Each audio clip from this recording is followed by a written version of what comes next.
So all the empty stadiums, all you've been through personally, what is this moment like for you now? It's amazing, if I'm honest. It was a tough game for many reasons. But in the end, 3-0, winning here tonight sounds comfortable. But I think at times we were, especially the last bit, we make it very difficult for ourselves and came a little bit under pressure. And maybe that's fatigue, maybe it's something where we have to do better. But we're going to look at it.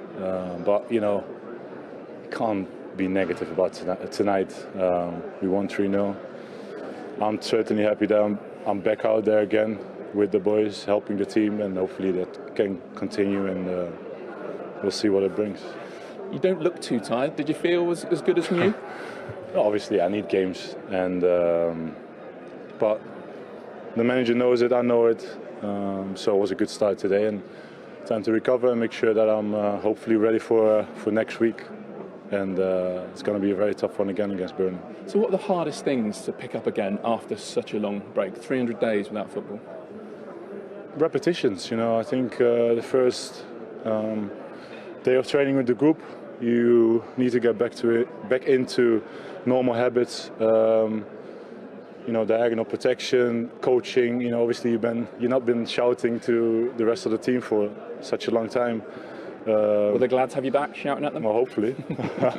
But no, it's just the repetitions of normal habits, I think. And the only thing to get into that is just to play the game. And I made great steps during pre-season, and this is another big step. So hopefully we can keep that going. In all that time out, what was the toughest moment for you? Well, especially the beginning. Mentally, it's tough. You are going from one day of being fully fit to the next day that you can't walk. You're full of medication, full of pain. You can't sleep. Everyone has their opinion, and you read those things because you have nothing to do. And obviously as well that we were struggling last season with more injuries on key positions where we couldn't play our game. Really, the way we want to play, high pressure, full of energy, and I think, when we had midfielders playing as centre back, it's not easy at all. And in the end, the guys did a fantastic job to become third, and this season hopefully we can build on that and stay fit. Hopefully, all of us don't take that for granted either. What do you expect this season? Like you said, last season, for reasons really beyond anyone's control, it was difficult. Do you think it will be back to title challenging this time round? Well, I don't know. The only thing we can focus on is the next game for us. That's what we will do. I think it's exciting to see the Premier League like this. I think it's the quality that the Premier League has at this point, with all the players that be coming back. Is excited, and I enjoy that. As if I'm thinking about our own team, if we stay fit, we have a good chance to be up there. So we'll see what the season brings. We all have to enjoy it, and I certainly will. Being out so long, but to play against world-class strikers again, world-class teams, who when you can't predict who's going to be the winner of the season, it's amazing to be in. Last one then. What was it like to get that new contract signed? What did that mean to you? Proud. Yeah, I said it before. It's something I'm very proud of. My family is very proud of. My wife and kids, they worked so hard for it as well. They've been behind me from day one too, and massive credit to them. And something to build on. So it's something that we just continue, keep improving, especially after the year I've been out. There's a lot to improve, and I'll take my time, and hopefully that will be fine. Good to have you back. Well Thank you very much. Well Thank done. you. It looked a very professional performance from your team, presumably for you a very satisfying way to start. Absolutely. We had two games on Sunday and Monday at home against Bilbao and Osasuna. They were really good games, a good sign for us that we are ready to go. But of course, then you start the league and it's different. Could see that from the first minute. Now the crowd was obviously on the side of Norwich, which gave them a boost, and we had to find a little bit a way in the game. But we found it, scored 3 really nice goals. I like them a lot because we forced them, and apart from that, control the game really well. And it's a good start, not more, but I don't want to make it smaller as well. Clinical finish for the first goal. Yes, I didn't see it back. I only saw the pass from. I think the switch from Millie, the nice pass from Trent, the pass from Mo, whatever, and then Diogo was there. So very, very important. And the other 2 goals, they gave you a little bit of breathing space. I mean, I get the impression you're having to sort of juggle your squad a little bit at the start here. It's different. It's different. So the boys are fit, and but you have to get used to the feeling again that it's really exhausting, but you still can go.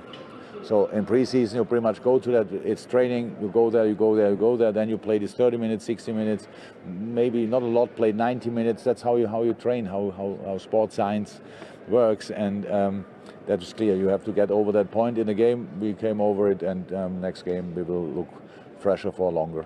You mentioned the crowd in your first stance. I mean, I know most of them were wearing yellow, and you've got Anfield to come, but what did you make of it? It was still pretty impressive, wasn't it? Absolutely, great atmosphere, absolutely great atmosphere. And even our people, I don't know how many were here, 2,000-3,000 maybe. It was really great to see them all back. They were in a good shape. They had something to celebrate. I hope that Norwich celebrate as well, because they had an exceptional season, and they have a good team. They had a tricky pre-season. Obviously, I spoke to the coach before the game. So with COVID and all that kind of stuff, so it was not easy. And then facing us is not too easy as well. We were today, how you said in the beginning, really professional, and that's what I wanted to see. I was not here to show the most exciting whatever football. We wanted to have the result, to create a basis for the start of the season, and that's what we did. And now let's carry on. Feels like proper football though, doesn't it now? Yeah. Oh no, it's everything like it should be. The people are there, good opponents are there. You feel the pressure, you feel the intensity already before the game, so it's cool. Yeah, football is back. Cool. Thanks. To Matchday Live. So Liverpool beat Norwich City by 3-0, and it was a win that they really needed. They wanted to get off to a strong start, didn't they? And the second half performance was particularly impressive, wasn't it? Well, the competition in the Premier League this season is such that you can't really slip up. You can't slip up so early, and especially against a team that you expected to beat. They've just been promoted themselves, so yeah, you can't give any ground on the likes of Manchester United, Chelsea, Manchester City, who played tomorrow. So Liverpool already would be feeling like we've got to answer, the other teams that have won. We've seen over the last few seasons, when you're right at the top, very, very few mistakes you can make. So Liverpool have made no mistakes. Professional performance today, and it's a long way back from Norwich, but they'll be the travel won't seem as long getting back home now after a 3-0 win. Absolutely. And what will the dressing room be like now, do you think, Tim? I know it was Norwich and they were expected to beat them, but still, given what they went through last season, this was really important for them. Well, it's not easy when you're playing a promoted side. The euphoria of the fans being back in the Premier League, they were up for it. Certainly for the first half, it was a 50-50 game. But the class just showed in the end they're too good. They were too good. If you're professional and you do your jobs right and you don't give the opposition any leg ups and you don't give any encouragement to that raucous fan base, then you'll get the job done with better players. And when you've got the firepower that Liverpool possess, you're always going to win football matches if you're organised in behind. And with Virgil van Dijk back there now, Alisson in goal, I think you've got that spine, that solid spine, so you can mix your players, rotate your players in front. But when you're carrying that sort of goal threat, you'll win football matches more often than not. Speaking of goal threat, let's look at the second half goals. Firmino came off the bench and scored, and it was important for him to score, I felt, today. Yeah, I think from Liverpool's point of view, when you're thinking, right, we've got to improve from last season, what are the areas we can improve on? Well, they've got players coming back, but they also need the likes of Mane and Firmino to play as well as they have done in previous season, not necessarily last year. So it was great for him to come on, get a goal early on. We just want to highlight this as well, Mo Salah making a real sprint. That makes the defender there run back and sprint back, and what that does is give a huge space for Sadio Mane to work in. If Mo Salah hadn't have made that run, then Sané wouldn't have had that space, but then he's really unselfish. And he was like that actually later on in the game as well. A good unselfish performance today from Mo Salah. Great team goal, that. The way Mo's he's creating the space for Sadio Mane. He takes Gibson back. Then when he receives the ball, he's centre of the goal. He's got 10 yards of space. Then they're in disarray. Hanley has to come across and Mo Salah quite unselfishly just puts it on the plate for Firmino. And it was nice to see the traditional front three back operating how we know that they can. Yeah, well, Jota's come in and obviously wants to stake a claim in that. Probably that a good thing, though, right? It is, yeah, it is. And we've seen Jurgen Klopp play with 4 before as well last season. But what we're used to, I guess, is that dynamic threesome that we've just witnessed finish the game. With Firmino just dropping in and with the 2 wider players, Salah and Mane just running in behind. It's just what we've got used to over the last few years. And it's great to see them all playing well, a couple of them scoring. Of course, Jota scoring as well. So it's nice to get your strikers off and running early on as well. At the end of the day, you always want players to score from all over the pitch, but your strikers are going to be the ones that score the majority of the goals. So getting them confident early doors is quite essential. Well, Salah, he took it to 3-0. He's also registered 2 assists today. He had a great game. This goal was incredible. I mean, not necessarily his finish, because you expect him, once he got the ball there on his left foot, to bend it into the top corner. But the touch is tremendous. I mean, this ball comes right along the line of all them defenders. Just he assesses the flight. Gibson gets the first head on it. That touch there, exquisite, Michael. Oh, just watch the backspin on it. He kills it dead, but he almost pushes it away, and the ball naturally pulls back towards him, so he can hit it. To drag the ball from your right foot to almost send your left foot across your body to then pull it across onto your left foot. I mean, it shows how one-footed he is, I guess. I mean, I was very one-footed. I would have done exactly the same, but on my right foot. But his touch, I've seen him do it a few times now where you think, wow, how have you done that? Yeah. You're dragging it from an impossible position. And as he moves it across, as I say, it's got so much backspin, you think it's going away, and it just checks back into his playing zone to finish it off. Messi-esque, that. Yeah, it is. Unbelievable. Yeah. Lionel Messi does that. We're shouting about it from the rooftops. That touch is unbelievable. He knows that that's spinning back to him. And once he's got it there, it's the preparation getting it there. Once he gets it there on his left foot, he's obviously going to hit the target. I think Tim Krul should save it. I'm not sure if he's blinded by, I think it was Grant Hanley, who just comes in his eye line. But he hits it very well, but it's all about the touch. Magnificent. And hey, what a stat that Mo Salah is the first player to score in 5 consecutive opening weekends of the league. I mean, that's incredible. Yeah, I'm not sure whether it's coincidence or he's, so keen to start off the season. I think he's certainly a player that's got that bit between his teeth. I think he chases titles. I think he chases individual titles as well. He wants to be the Golden Boot winner. He's scored consistently since he's been at Liverpool. He's been an unbelievable servant already. I think he's closing in on 100 Premier League goals as well, joining the 100 club. 98 he's on. Yeah, so he'll be keen to get to that as well. No doubt. This season, I'm sure it'll be a blink of an eye before he gets there. And I mentioned he got the 2 assists. He assisted the first goal of Diogo Jota's. A bit more fortunate to get the assist with this, though. Yeah, he tries to control this ball, but this is all about the pass. Once there's a questionable foul there on Pukki, once he gets the ball into Milner, this pass out to Alexander-Arnold there, he just eliminates the defender. And this is even better. He pings it through. Mo Salah tries to take that himself. Hanley anticipates wrongly. You watch Hanley there. I'm not sure what he's thinking. He's looking. Maybe he thinks that Mo Salah's going to miss this ball. He's never missing that. That's right on his foot, but he miscontrols it. But the person who's alive and the anticipation is Jota, and he scuffs that one into the corner. Michael Owen-esque. I don't know if that's a compliment or not. I don't think it is. Well, it's ended up in the net. So. Oh, that's all right. I'll take it. I really can't understand Grant Hanley there. I'd love to ask him what were you thinking? Were you thinking that Mo Salah's going to miss the ball? Were you thinking that Mo Salah's going to give it an over because he knows someone's behind him? Yeah. I just can't understand why you would leave your man. He's got the situation perfectly covered, isn't he? Both the defenders, a goal side, and all of a sudden he makes some strange decision just to sprint out of his zone and gives. But they're going to get punished, Michael. That's what you get away with in the Championship. In the Premier League, certainly against top teams like Liverpool, you don't get away with that. That's why they're going to be in a relegation battle. Look, we know they're going to be there. They know themselves. They know what they are. They just got to pick up as many points as they possibly can, and they need to get it as quickly as possible to get some confidence going in that squad. Open and a very honest interview there from Virgil van Dijk, and it sort of reminds us that the road to recovery, 10 months he's been out. It's not easy, and it comes with many challenges. Tell me about it. I know you know that. I know you know. I've probably had those. I've probably had about 4 of those long-term injuries. Mental torture. anyone can get through the gym work. You've got to do this amount, and the physio's there barking orders at you and screaming, come on, one more rep when you're knackered.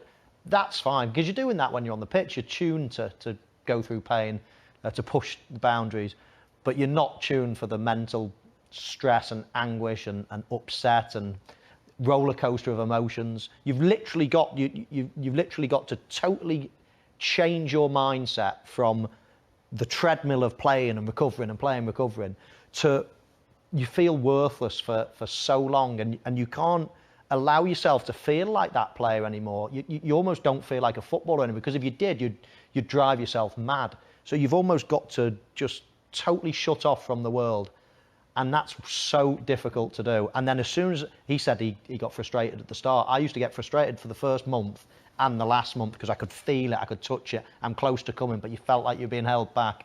It's going to take a while yet to come back to his top form, but the relief when you're back with your mates playing football again is unbelievable. But what were the emotions like for you when you did come back from an injury and made your very first start? Was it mixed emotions? Was there fear as well as that sort of excitement to be back? Yeah, and you forget. You don't forget everything, but he already said there, you've got to get it back into the routine of what you say, where you go, you lose that. Sometimes, when you come on as a substitute, it takes you a couple of minutes to feel your position and sort of almost get your bearings and get your balance on a pitch and just sort of understand where you are.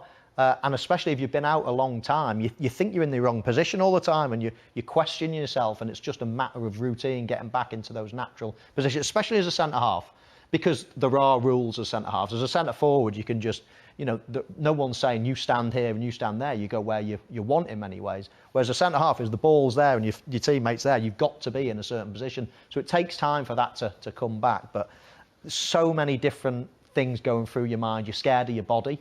You're scared of something going again and thinking, or compensating and pulling a muscle. How many times do you see someone coming in and pulling a muscle after being out for a while? So you've got such a mixture of emotions. And when you finish the game, the relief, thinking, right, ticked it off, on to the next one. And then and it's only after about 3 or 4 games, I think, that you start feeling really part of it and really tuned in again. And I guess this is why it was important for him to start and play the full game today, because they have Burnley next, but then it's Chelsea, and they'll need him for the game against Chelsea. Yeah, Lukaku will be up and running by then, you would have thought. But no, I mean, I love him. It's not only about his performance. He makes other people around him better. As soon as he's lined up in that tunnel with you, if you're his teammate, you've got the boss there.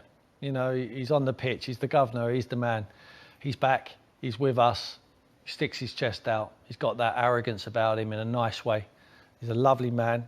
And he leads and he talks and he moves people around. Yes, you lose a bit of that and instinct of doing that when you've been out for a long period, but he soon come back into it today. He strolled through that game today. He's a Rolls Royce. When you have a Rolls Royce in the garage, when you bring it out, you don't put your foot down straight away, do you? I mean, he's the lowest average speed of any player on that pitch there today was Virgil. He totally cruised that football match. But he was doing other stuff. He was there, his presence was there, and he was making players around him. He was organising. But, that he's probably the quickest player on the pitch, bar none. If you put him on a line,